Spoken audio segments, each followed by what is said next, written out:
Hmm, Dalam sidang BPUPKI, salah satu perdebatan besar adalah mengenai bentuk pemerintahan yang akan diadopsi oleh Indonesia.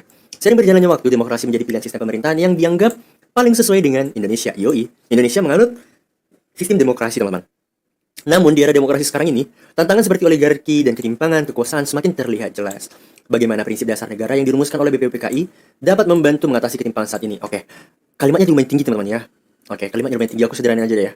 Eh, Gini, jadi dalam BPUPKI, oke, dulu kan kita BPUPKI ya, BPUPKI. Nah, dalam BPUPKI itu kan badan persiapan untuk kemerdekaan kita. Nah, dalam persiapan BPUPKI ini tuh kan ada poin-poin atau prinsip-prinsip yang mereka bikin, teman-teman. Nah, ini dia. Ada dasar prinsip dasar negara yang mereka bikin, teman-teman. Nah, dalam konteks demokrasi kita saat ini, kan itu prinsip-prinsipnya masih kita bisa pakai lah. Dari prinsip itu, apa yang bisa bikin pengaruh buat demokrasi kita, teman-teman? Kan ini yang ditanya demokrasi ya. Prinsip itu, impactnya ke demokrasi kita itu apa? Nah, ini kan dia dulu lembaga, teman-teman. Ya kan? BPUPK ini kan lembaga lah ya, bahasa apanya. Nah, gitu sebenarnya itu pertanyaannya. Prinsip-prinsip di BPUPK zaman dulu itu apa efeknya ke lembaga kita saat ini, teman-teman? Nah, oke, kita coba lihat. Memperkuat peran lembaga negara yang independen untuk mengawasi jalannya demokrasi. Narasinya nyambung ya, teman-teman ya. Prinsip itu apa? Ya udah, untuk memperkuat peran lembaga negara yang independen untuk mengawasi jalannya demokrasi. Iya, bagus, teman-teman ya.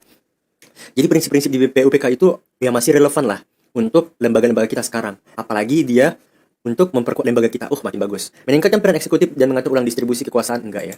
Memberikan kewenangan penuh pada rakyat, enggak ya. Kewenangan penuh sama rakyat, enggak, teman-teman. Kayak DPR, kewenangan kita, tapi enggak penuh-penuh juga. Menerapkan pembatasan pada pengaruh kelompok dalam sistem ekonomi politik nasional.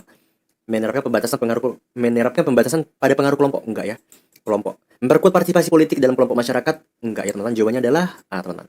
Jadi aku sederhanain aja, selagi aku bisa ngerti, ya udah aku sederhanain. Jadi kurang lebih kayak gitu. Kalau kita baca ini cepat kadang bingung kan. Padahal sebenarnya simple gitu. Tapi dibikin tinggi. Itulah TWK ya, teman-teman. Ya udah ini penjelasannya. Nah, ini pun panjang juga penjelasannya, tapi intinya itulah. Oke, jawabannya adalah A, teman-teman. Oke.